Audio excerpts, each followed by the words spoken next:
Assalamualaikum warahmatullahi wabarakatuh. Kembali lagi bersama saya Muhammad Farzaki. Kali ini saya akan mempresentasikan sebuah materi dari mata kuliah Hukum Administrasi Pemerintahan Daerah. Selamat menyaksikan. Baiklah, materi yang akan kita bahas kali ini yaitu tentang pemilihan kepala daerah dan wakil kepala daerah atau yang sering kita sebut dengan pilkada. Adapun poin-poin yang bisa teman-teman lihat yaitu ada beberapa poin, mulai dari sistem pemilihan pilkada hingga peraturan pemerintahan.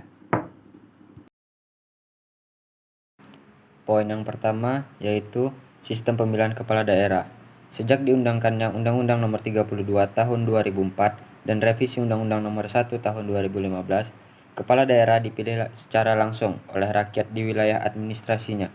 Pemilihan kepala daerah langsung dilakukan melalui tahapan sebagai berikut. Yang pertama, pendaftaran calon. Yang kedua, kampanye. Yang ketiga, pemungutan suara. Yang keempat, penghitungan suara. Itu ketentuan umum dalam pilkada. Ketentuan umum dalam pilkada di Indonesia diatur oleh berbagai peraturan perundang-undangan, seperti Undang-Undang Nomor 10 Tahun 2016 tentang pemilihan kepala daerah dan peraturan lainnya. Perubahan penting dalam undang-undang ini memiliki beberapa poin. Yang pertama, penegasan mengenai pemilihan serentak nasional pada tahun 2024 ini. Poin yang kedua, pengaturan lebih detail tentang mekanisme percalonan independen.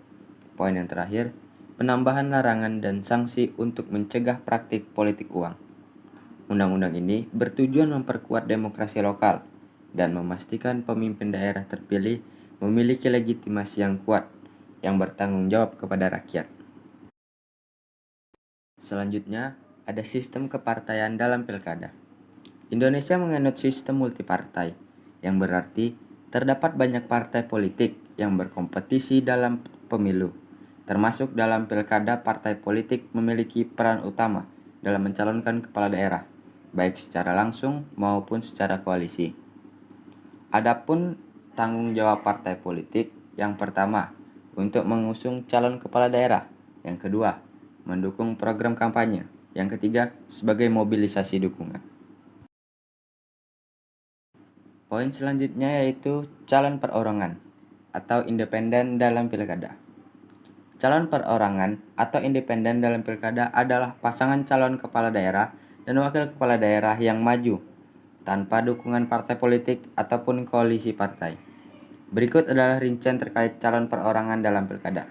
Yang pertama, dasar hukum calon perorangan. Dasar hukum calon perorangan memiliki 2 poin. Yang pertama, Pasal 18 Ayat 1 Undang-Undang Dasar 1945 yang menyebutkan kepala daerah dipilih secara demokratis. Poin yang kedua, Undang-Undang Nomor 10 Tahun 2016 yang memberikan ruang bagi calon independen untuk berpartisipasi dalam pilkada. 2. Proses pencalonan calon perorangan.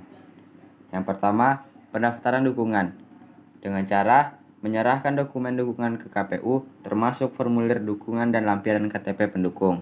Kedua, verifikasi faktual yang dimana KPU memverifikasi dokumen dukungan melalui pengecekan administratif dan faktual lapangan. Yang ketiga, pendaftaran resmi. Setelah dilakukan dukungan dinyatakan memenuhi syarat, pasangan calon mendaftarkan diri ke KPU dengan menyerahkan dokumen lain seperti visi, misi, dan rencana program kerja. Ketentuan pidana dalam pilkada. Adapun jenis-jenis pelanggaran yang dikenai sanksi pidana, antara lain yang pertama yaitu politik uang atau money politik. Pidana penjara maksimal 6 tahun dengan denda maksimal 1 miliar rupiah. 2. Pemalsuan dokumen. Pidana penjara maksimal 6 tahun dengan denda maksimal 72 juta rupiah.